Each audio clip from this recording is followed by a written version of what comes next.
Every day he beat his Apache mother, blaming her for giving birth to him with the dirty blood the world despised. But one scorching afternoon, when a white horse stepped into their dying yard, everything he thought he knew began to fall apart. If this story moves, you don't forget to like and drop a comment. I'd love to hear your thoughts. And please, stay with me till the end. This is one story your heart won't forget. God damn it, you stupid squaw. Look what you did, Thomas roared. The tin spoons had hit the floor loud and sharp like bullets. Aylin had only tried to reach the shelf, her fingers too twisted with age to hold tight. The metal scattered across the dusty wooden floor, catching the morning light. For a second, there was silence. Then came the blow. Thomas grabbed a fistful of her hair, coarse, long, streaked with gray, and yanked hard, dragging her forward like a sack of feed. She cried out a broken sound, more of breath than voice. He swung his fist once, then again square into her cheek. Bone met bone. The skin split. Blood bloomed. "You ruined me, you hear?" he snarled, panting like a cornered animal. "You and your goddamn savage blood. You should have died before you brought me into this hell." Aylin covered her face with trembling hands, curling into herself. Her knees buckled as another blow landed. Then another. No screaming now. She didn't beg for forgiveness, just whispered through bloody lips. "Please, Thomas, stop." But her pleas only stoked the fire in him. "Don't say my name like you got a right to it." He spat and kicked her hard in the ribs. She collapsed, fully coughing, arms folded around her stomach. Dust swirled in the air with her breath. Thomas stood over her, his chest rising and falling in jagged rhythm. Sweat rolled down his temples. He looked around the cabin, cracked walls, cold stove, no light, but for the thin slice from the broken window, and for a flicker of a moment something like shame touched his eyes. But it passed. He turned on his heel boot, slamming the door so hard the whole frame shuddered. Silence fell like a hammer. Aylin didn't move. She lay there, curled in pain, her dark skin against the dirt floor where blood and dust now mingled. One hand shook as she reached out to gather the spoons, still scattered, still glinting. Her body trembled. Her breath caught. But she forced herself to kneel, to sit, to live. Because she'd survived worse. Because she remembered fire. She remembered the screams when the soldiers came, when they burned her people's land and dragged her through the smoke. She remembered the way her wrists bled from the rope and how the man smelled like sweat and steel. She remembered nothing after that but cold and pain and silence. And then, months later, Thomas. The boy had been pale from the first cry. Pale and loud and kicking with his father's eyes and none of his soul. She held him like a dying bird, prayed over him with a cracked voice, sang lullabies in a language she refused to forget. She told herself love would be enough. It wasn't. Thomas was hated by both worlds. The whites spit at him, called him a bastard, a dirty half-breed. The few natives left in hiding turned their backs on him as if he carried disease in his skin. And he grew with that pain twisted deep in his bones every day, harder, colder, meaner. He never asked who his father was. But Aylin knew he hated her for that man, and he hated her for not being white. Each night Aylin lit a small candle by the window. It flickered against the cracked glass, barely holding its flame against the wind. She'd sit in the corner, wrapped in her thin woven shawl, knees to chest, eyes shut.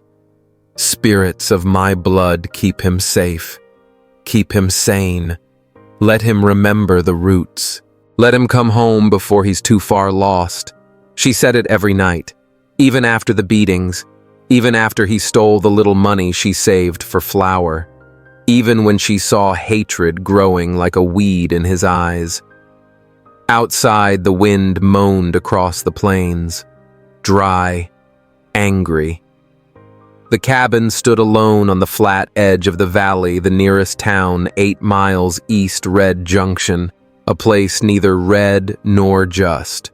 Folks there didn't talk much to Aylin, or Thomas. They called her that red witch woman behind her back. They looked at Thomas like something shameful they couldn't scrub clean. Nobody came out this way. Nobody asked if she was all right. They all knew better than to get in another man's business, especially a white man's. Aylin finally pulled herself up onto the low bench by the hearth. Her side throbbed. Her eye was swelling shut. Still, she sat straight, even proud in her own way, and reached for the kettle. Empty. She didn't remember the last time they had tea. She exhaled slowly, eyes on the door. Would he come back tonight? Or stay out drinking? Would he bring another storm home with him? Fists and fire and curses? Or would the gods be kind? Her gaze drifted to the window. Beyond the thin pane of dusty glass was the wide stretch of land, dead grass, skeletal trees, sky like iron. And beneath it all, the earth that held stories her people no longer told. The earth that remembered every name, even when the world forgot. Aylin closed her eyes and rocked slowly back and forth. A whisper came out of her lips in her old tongue. Mother, I'm still here. Don't leave me. Thomas didn't go to town that night. He sat by the dry riverbed, a bottle of corn liquor in one hand, a cigarette in the other. The stars looked like scattered buckshot in the sky. His boots were dusty, his jaw clenched. He wasn't thinking about the spoons. Not really. He was thinking about her, the way she always looked at him with those sad, tired eyes. Like she knew something he didn't. Like she pitied him. He hated it. He hated that cabin, that dirt, that name Thomas. That wasn't even a name she gave him. Some missionary nurse at the outpost said he needed something Christian for the record. Aylin never fought them. She just nodded, held him close, and left before they could take him too. His jaw clenched tighter. He took a swig from the bottle, and then he heard it. Far off, quiet but sure hooves. Not fast, not wild, just steady, measured. He turned his head. Nothing. Just dark. But the sound kept on a slow, steady rhythm older than any hymn he'd ever heard echoing from somewhere behind the veil of that dusty night, as if the land itself had a heartbeat. Thomas stood there for a moment, holding his breath without knowing it, one hand still wrapped around the neck of the bottle, the other twitching like he wasn't sure whether to throw it or hold tighter. The hooves sounded closer now, but not loud, just certain like whatever was coming wasn't in a hurry to make itself known because it didn't have to. But he told himself it was nothing. Just his ears playing tricks. Just the whiskey maybe, or the wind, or the ghosts of this cursed land whispering through the grass like they always did when a man had too many sins piled inside his chest. So he sat back down on the rock and drank until the sun started coming up, and by then the hooves were gone, or maybe they'd never been there at all. It was now July 11th, the 5th day since he'd last attacked his mom. Aylin had been living in silence for so long that she'd come to accept it as a kind of second skin, something you wear to keep the world from getting too close, something that protects you from the worst of what's out there, even if it tightens with every breath. But these past few days, the silence had become something darker, thicker, heavier. It didn't just wrap around her. It settled inside her, coiling in her chest like a cold stone. Thomas hadn't spoken much since the last time he'd hit her, and she hadn't asked him to. He spent his mornings pouring liquor into his mouth, his afternoons brooding by the dried-up riverbed, and his nights crashing through the door with fists full of shame he couldn't name. Sometimes he yelled, sometimes he didn't. But whether he spoke or stayed quiet, the poison in him came out just the same through glares, through slammed doors, through the way he looked at her like she was the filth clinging to the soles of his boots. Aylin didn't leave the house anymore. She wasn't allowed to, not really. Thomas had made that clear in so many ways, not just with words. Even if he hadn't locked the front gate with rusted wire, or warned her not to go sniffing around town like some old dog, she knew the truth in his eyes. She didn't belong out there. Not anymore. Not with the shame she carried in her blood. Not with the color of her skin. So she stayed. She swept the floor in silence. She boiled water with care. She prayed under her breath when she thought he wasn't listening. And when night fell, she wrapped herself in the same old shawl woven by her grandmother's hands decades before Thomas was born, and curled up near the hearth pretending the world hadn't changed as much as it had. But pretending gets harder when your bones start to ache from lying. That Thursday noon, the heat sat thick on the land like a second sun had dropped down from the sky. The earth cracked underfoot. Birds didn't sing. Not even the dogs barked anymore, they just lay in the shade, panting, waiting for the day to end.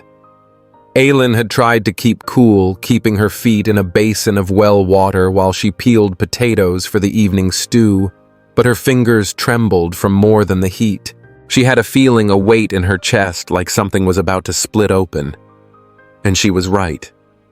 Thomas came through the door hard, the screen flapping behind him, eyes already glazed with liquor, and something else, something that looked too much like hate and too little like pain, though maybe they were the same thing by now.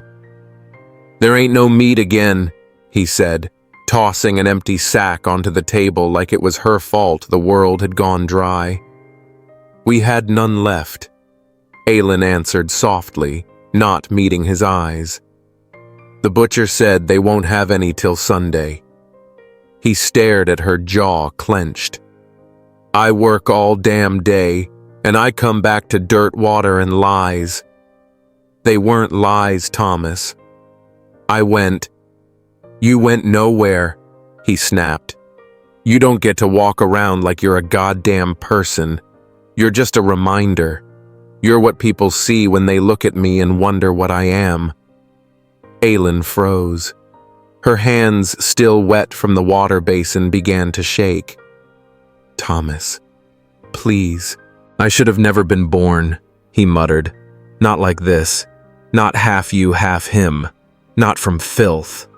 And before she could reply, before she could even think to raise a hand, he shoved her hard across the room. She hit the floor with a thud that stole the air from her lungs. Her head bounced off the packed dirt. The basin tipped over and water spread across the ground, mixing with dust and blood from her split lip. She didn't scream. She didn't move. Thomas stood over her, breathing heavy, fists clenched like he wanted to hit the floor just to feel something break. But then he turned and walked out. Didn't say another word. Didn't look back. The screen door slammed. The wind kicked up behind him, and the house fell quiet again. Too quiet. For a long while, Aylin didn't stir.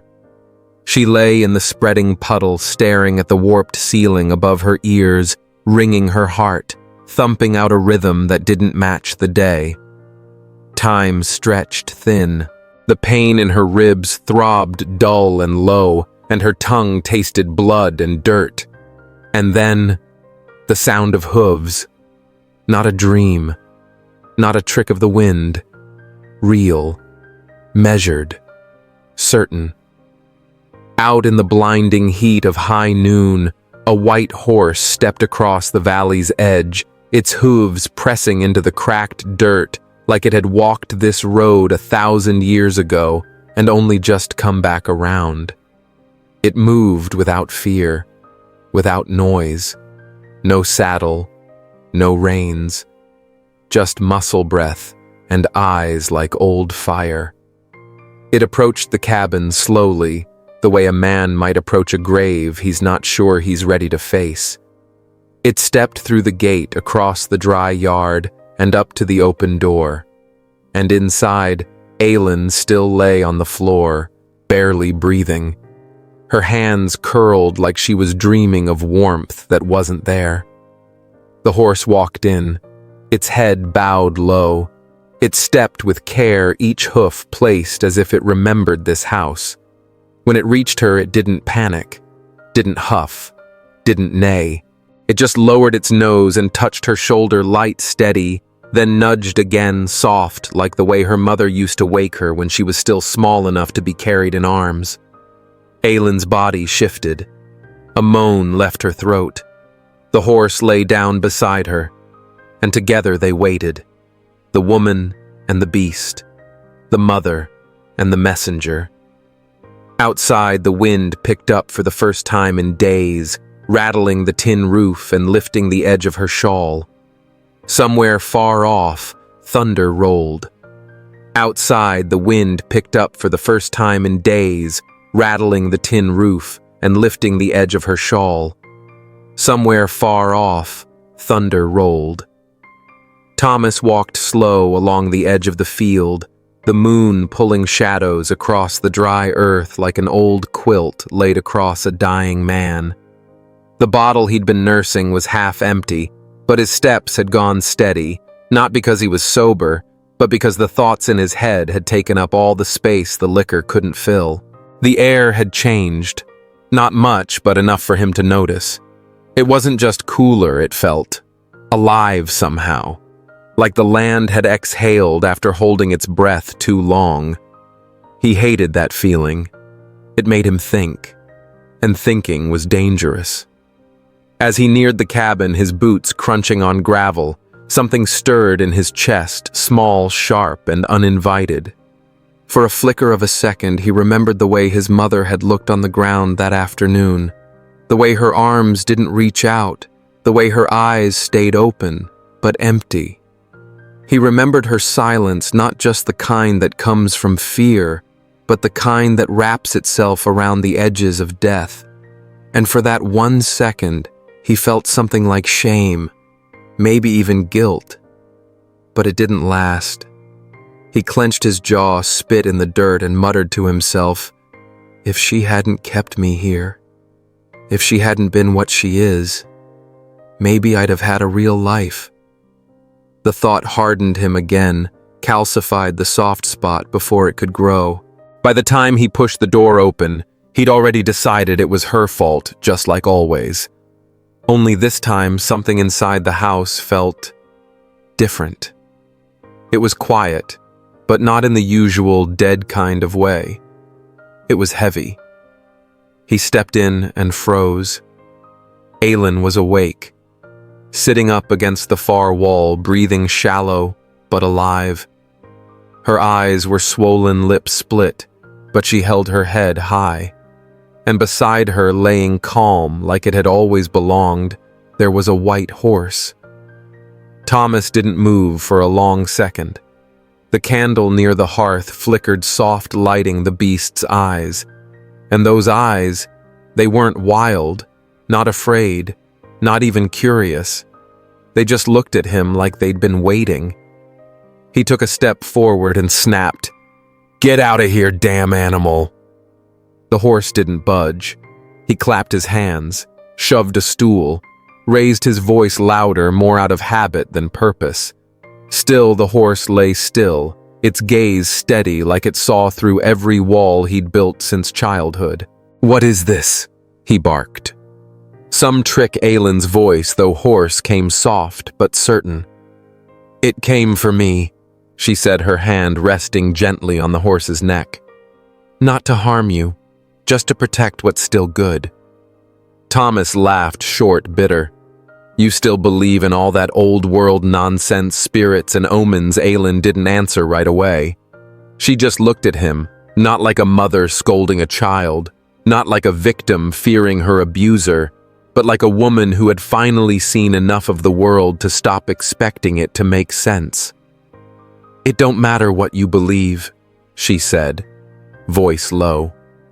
It came anyway. Thomas didn't argue. He didn't have words for it. Something in him stirred again, the same small ache that had hit him on the road, and for once he didn't chase it away with noise or blame.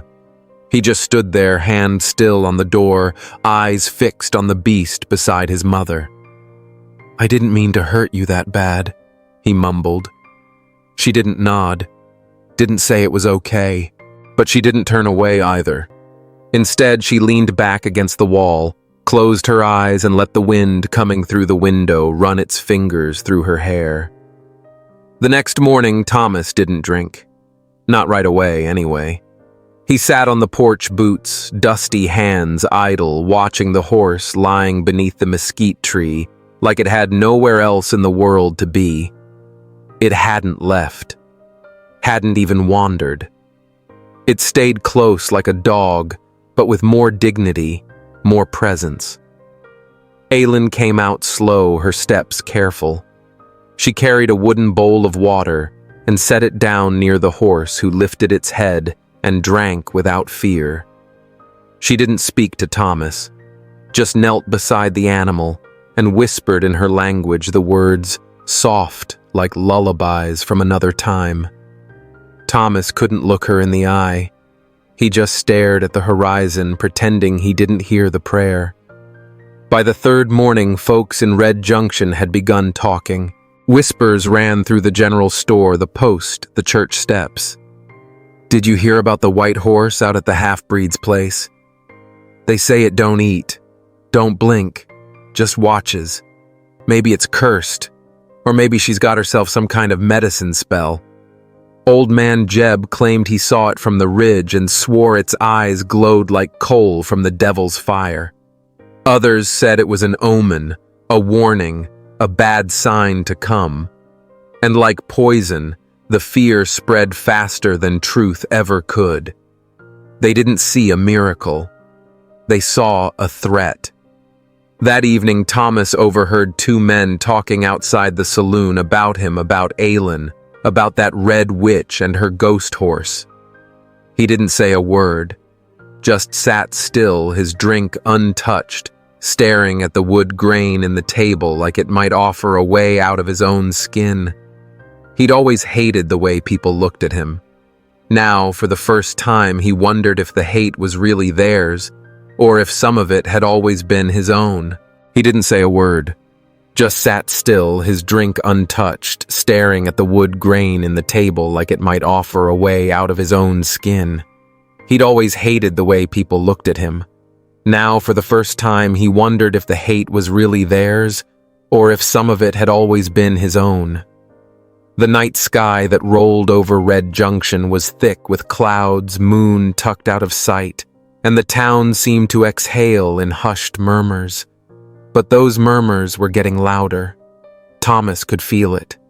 The way folks avoided his eyes, the way the preacher paused when he walked by, the way whispers carried louder than words ever should. Something was building, and that something came calling on the fifth night. It was near midnight when the dogs started barking. Then the roosters, confused by the noise, screeched out of rhythm. Thomas was sharpening a knife near the hearth, not for any purpose, just something to keep his hands busy, while Aylin rested on her mat, her breathing still shallow, her body still healing from the last time. That was when he heard it, the crunch of boots in gravel. More than one. A group. Coming fast. Then the flicker of torchlight hit the window glass. Aylin sat up, eyes wide, lips dry. "They're here," she whispered. Her voice had no panic in it, just knowledge like she'd seen this before in a time the world tried to forget. Thomas stepped to the door. He didn't know what he planned to do, maybe yell at them to back off, maybe just see what they wanted. But the moment he pulled the door open, heat and hatred spilled inside like floodwater. There were at least 8 men out there, maybe more faces half lit by flame eyes hard as iron. Some had rifles slung across their shoulders. Others held rocks or fence posts like clubs. One had a rope. "She's cursed the land," someone shouted. "Damn witch brought that devil horse to poison our crops. My boy got sick since that thing showed up. Enough's enough." Thomas held up a hand. "Y'all are drunk. Go home." But that wasn't what they'd come for. A man with a red bandana stepped forward, big broad in the chest with scars down one cheek and fury in his voice. "You ain't one of us. You ain't never been. You think we forgot what your mama is. You think we didn't see that beast standing in your yard like some totem from hell. She ain't no witch," Thomas said, his jaw tightening. "She's just old and sick. She ain't done nothing. You defending her now?" The man sneered. "You forget what she gave you. Half your blood from savages and the other half from God knows who." Another voice chimed in from the dark. "Should have drowned that mud of a boy the day he was born." Thomas stepped forward, but before he could speak, a rock flew through the air and cracked the side of the house. Another hit the porch beam. Then came a bottle lit with flame. It smashed near the side wall, and fire caught in dry weeds at the base. Aylin, still inside, struggled to her feet, holding on to the frame of the door. "Stay back," Thomas warned. "You burn this place, I swear to God." The first shot cracked the air. Not at him, just up a warning. But it told him exactly what they were willing to do. The man with the rope raised it high. "Drag her out." "No," Thomas shouted, stepping fully into the yard. "You're not touching her." The crowd surged forward and fists met bone. They came at him hard, fueled by liquor and years of buried hate.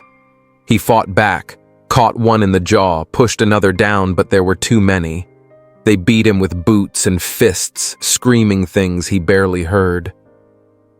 "Half-breed witch spawn. Ain't no place for your kind here." Then something changed. A click. Cold metal. A man near the back raised his rifle, aimed straight at Thomas's chest. Time stopped. Aylin saw it from the doorway. She didn't hesitate. She ran. She didn't call his name. She didn't scream. She just threw herself forward between her son and the barrel. The shot rang out. Blood spattered across Thomas's shirt. She collapsed against him, arms wrapped around his middle, her body suddenly heavy. He caught her without understanding. His breath caught. "No," he whispered. Another man shouted, "What the hell?" The crowd stilled. Even in their anger, they hadn't expected that. Thomas looked down and saw the hole just beneath her ribs, the blood dark and spreading. She opened her eyes once, barely. Don't live like a man with no heart," she whispered. "You're mine, Thomas. All of you, no matter what color they say." And then her eyes closed. Thomas let out a sound no one had ever heard from him before, a sound like the sky breaking open. He sank to his knees, cradling her, not caring that blood soaked through his pants, not caring that the world had lost all light. And then they heard it, the sound of hooves, coming fast. The white horse came out of the dark like lightning in flesh. No saddle, no reins, no rider, just rage and power, and something holy burning behind its eyes. It charged through the front gate, hooves pounding like war drums. It didn't hesitate, didn't pause. It struck the man with the rifle first, kicked him square in the chest, sent him flying back. Another man swung a club, but the horse reared up, hooves flashing, and brought it down on his shoulder with a crack like splitting wood. Screams filled the night. Someone fired a pistol. The shot hit the horse's flank and blood sprayed, but it didn't stop. It turned, spun, slammed its body into two more men, sending them sprawling. Thomas sat frozen, Aelin still in his arms. The crowd scattered, yelling, cursing, scrambling over one another to escape the fury they'd unleashed. In less than a minute, the yard was empty, but for dust blood and the heavy sound of the horse's labored breath. It stood over them now, trembling, bleeding from two places, one near the neck, one deep in the shoulder. It looked at Thomas, and then it did something he never expected. It bowed its head, then nudged him softly like it had back when it first found her. Thomas looked down at Aelin, then at the horse, and somehow, without needing to ask, he knew what it wanted. He slipped his arms beneath his mother, stood staggered really, and placed her across the horse's back. The animal grunted, legs shaking. "I'll hold her steady," Thomas whispered. "You just take us." And they moved, through the field into the night. The road was rough. The stars above were silent. Thomas walked alongside, one hand on Aelin's back, the other clenched tight to the horse's mane. The ride took hours through thickets and dry creek beds, past coyote howls and fireflies that blinked like prayers. 20 miles to the old mining town, where a single shack still served as a clinic for broken bones and deep cuts. By the time they reached it, Aelin was still breathing, but just barely. And the horse was swaying. Thomas banged on the clinic door till a woman answered. An older nurse, shocked by the sight. She didn't ask questions. She opened the door. They got Aelin inside, laid her down, started the bleeding work of bringing her back. And the horse. Thomas tied it gently to the porch rail, whispered, "Wait for us," then kissed its forehead. It stayed there all night, chest heaving, blood dripping into the wood like it was seeding the earth. Aelin survived. 3 days in and out of fever. But she woke. She saw her son sleeping by her bed. She touched his face. She didn't need to speak. He knew. The horse made it too, though, just barely. They wrapped its wounds in cloth and herbs, fed it water and oats. It never tried to leave, just laid in the shade, eyes always on the door, as if watching for her. And every time Thomas stepped outside, it looked at him the same way it had that first night. No fear, no hate, just knowing. They wrapped its wounds in cloth and herbs, fed it water and oats. It never tried to leave, just laid in the shade, eyes always on the door, as if watching for her. And every time Thomas stepped outside, it looked at him the same way it had that first night. No fear, no hate, just knowing. He didn't understand it at first. That look, that stillness, that quiet, unwavering presence. But the longer the horse stayed, the less he questioned it. He began to feel like maybe it was meant to be there, like some part of the world had tried to make up for what it had taken from them. Days passed in quiet rhythm. The clinic staff didn't ask questions. They just did what they could. Aelin stayed in bed weak, but healing her chest, rising slow and even beneath the quilt someone had left for her. Thomas hardly left her side except to bring water or fetch clean linens. But he never once looked her fully in the eyes. He couldn't. Because when he did, when their glances brushed even for a second, he saw the thing that cut deeper than anger ever could. She wasn't mad. She was sad. Not for herself, but for him. It wasn't the bruises on her ribs or the stitched wound on her side that haunted him. It was the way she kept loving him, even after everything. That quiet, steady love that didn't ask questions, didn't demand answers, just existed like water running under the earth, shaping stone over time. One morning after she'd fallen back asleep, He walked out to the field behind the clinic. It was early, the air still damp, the sky painted with gray clouds that hadn't decided whether to rain or clear. Thomas walked with no direction, boots dragging hands in his coat pockets. He passed the fence line, past the old cottonwood tree, and finally reached the edge of the open plain. There, he stopped. The grass waved under a slow breeze, and it hit him. This was the place. He didn't know how he knew, but he did. This was where it had happened. Where his mother had been taken by a man with a badge and a gun and too much power. This was where his life had begun with violence. He dropped to his knees. He wanted to scream, but the sound caught in his throat.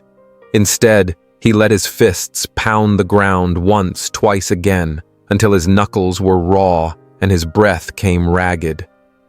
"I ain't real," he whispered. "I ain't anything. Just a mistake. Just some damn accident made by pain." He raised his head, eyes wet, face twisted. "I'm a monster. Ain't worth no second chance. Should have been left in the dirt like the rest of them." He bowed forward, forehead touching the earth, and then he heard it. A soft crunch. Hooves. He turned. The white horse was there, standing just a few feet away. Thin now ribs showing beneath the bandages, but still strong in that quiet, grounded way. Its breath puffed in the cool air. It didn't move closer, just stood, waiting, watching. Thomas stared at it, tears rolling down his cheeks. You ain't just a horse," he whispered. He stood, walked toward it, then stopped. "You saw it all, didn't you? What I did, what I said. You stayed anyway." The horse blinked slow. Thomas took a step closer. "You ain't a sign. You're a mirror. You're showing me what I never wanted to see." He reached out his hand, trembling, and touched the horse's neck. "I don't know what you are," he said, voice breaking, "but you showed me how she loved me, even when I gave her every reason not to." And then for the first time in years, Thomas cried. Not angry tears, not drunken ones, real ones, the kind that break you clean open. He pressed his forehead against the horse's shoulder and let the sorrow pour out until there was nothing left but silence. When Thomas returned to the clinic, his boots wet with morning dew, he walked into the room and went straight to the side of the bed. Aylin was awake. She didn't speak. She just looked at him, her hand resting on her chest.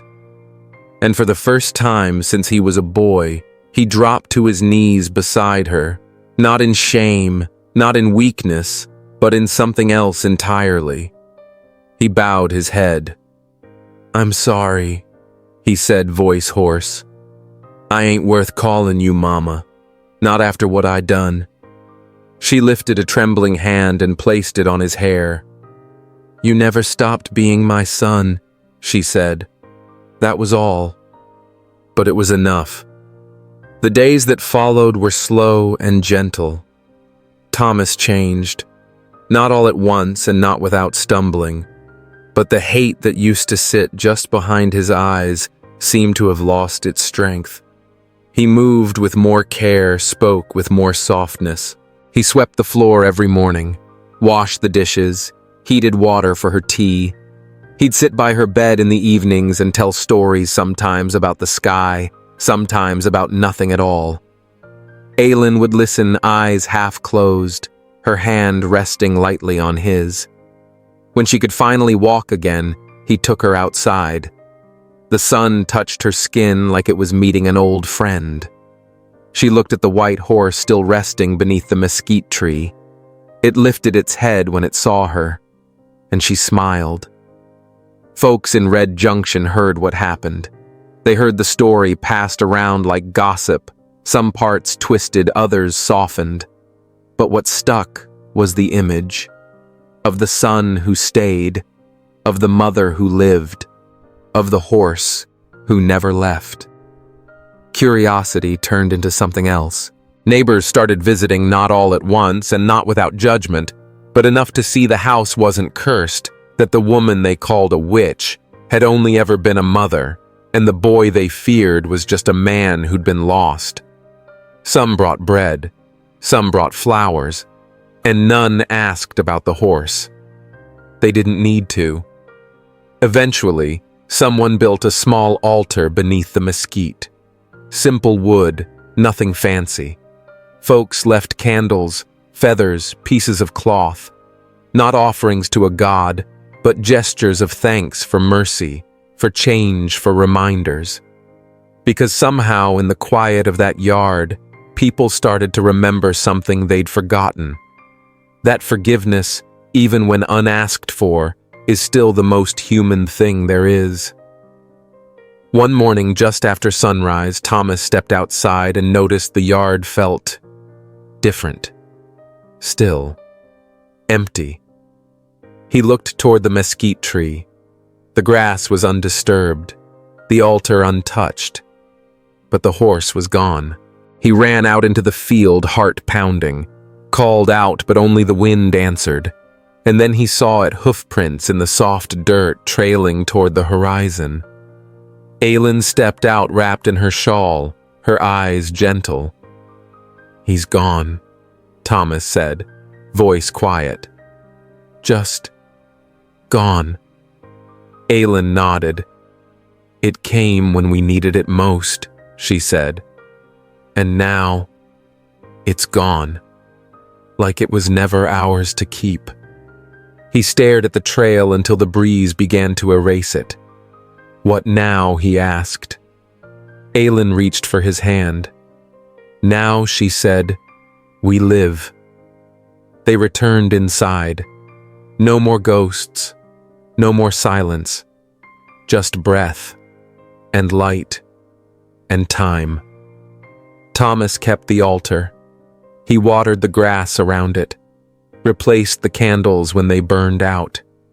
People still came, not in crowds, not with fanfare, but they came.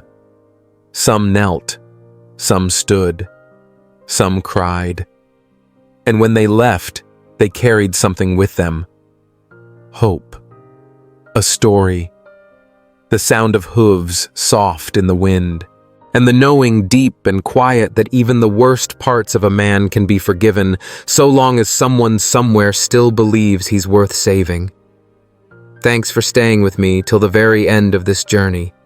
I know it was intense, heavy, and maybe even heartbreaking at times, but I want to say this up front, this story isn't real. It's fictional. No one named Thomas or Aylin lived this exact life. But you know what? The pain, the hate, the silence, the redemption, that's all real. Those feelings live in people around us every day. This story was never about a white horse. It was never about witchcraft or small-town gossip. It was about generational pain, racial trauma, and what it means to seek forgiveness when you don't think you deserve it. Thomas was a broken man shaped by things he never asked for, but that doesn't excuse the pain he caused. What matters is that when the moment came, he chose differently. And that's powerful. Aylin, for me, is the soul of the story. A woman who lived through hell and still chose to love her child. Her strength wasn't in fighting back. It was in her endurance, her grace, and the quiet belief that maybe, just maybe, love could outlast hate. That white horse. It wasn't magic. It was memory. It was hope. It was a reflection of what we could become if we just stop running from who we are. If this story moved you, please leave a comment. Tell me what part hit hardest. Let's talk about it like old friends around a fire. And if you believe, like I do, that redemption is possible, then share this with someone who needs a little light today. Thanks for listening. I'll see you in the next story.